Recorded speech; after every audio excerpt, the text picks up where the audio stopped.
Bah écoute, c'est un cauchemar qui se répète depuis maintenant 2017 et le premier barrage face à la Suède. Donc oui, on a peur et l'Italie aujourd'hui a peur de tout le monde.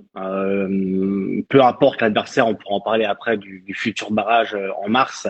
Le tirage est jeudi d'ailleurs.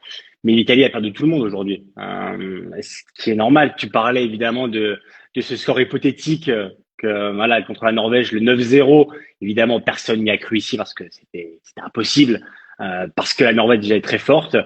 Et parce que surtout hier soir à San Siro, elle nous a prouvé encore une fois que l'Italie est une pâle copie de voilà on le sait de la nationale et de l'époque.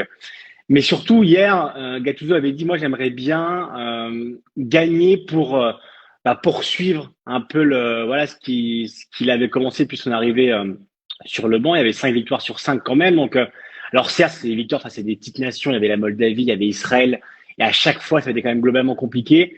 Donc on n'était pas très rassurés. Mais voilà, il voulait en tout cas poursuivre ce chemin pour arriver au barrage, on va dire avec confiance.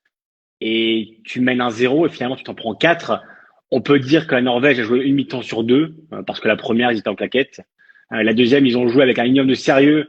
Ils en ont mis 4 à l'Italie. Donc, on a peur, mais on est aussi très lucide, très conscient du niveau aujourd'hui de la sélection. Et tu sais, Arthur, aujourd'hui, il y a 20 ans, on aurait fait le tour d'Europe. Alors, ça n'existait pas à l'époque, malheureusement pour tout le monde. Mais si tu m'avais appelé il y a 20 ans, moi, je t'aurais dit l'Italie va jouer la Coupe du Monde pour la gagner. Aujourd'hui, la vraie perte pour l'Italie, c'est d'y aller. Et là, la différence, elle est notoire parce que une sélection qui est quadruple championne du monde, qui aujourd'hui se bat depuis 2017 pour se qualifier à une Coupe du Monde, c'est quelque chose qui était en tout cas inimaginable, mais qu'aujourd'hui la réalité en Italie est. Et je peux t'assurer que dans les médias, on parle d'humiliation, dans les radios, j'écoutais beaucoup de radios avant d'enregistrer avec toi.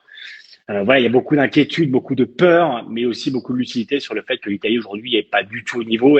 Mais on se demande vraiment comment l'Italie va faire pour aller à la Coupe du Monde l'année prochaine.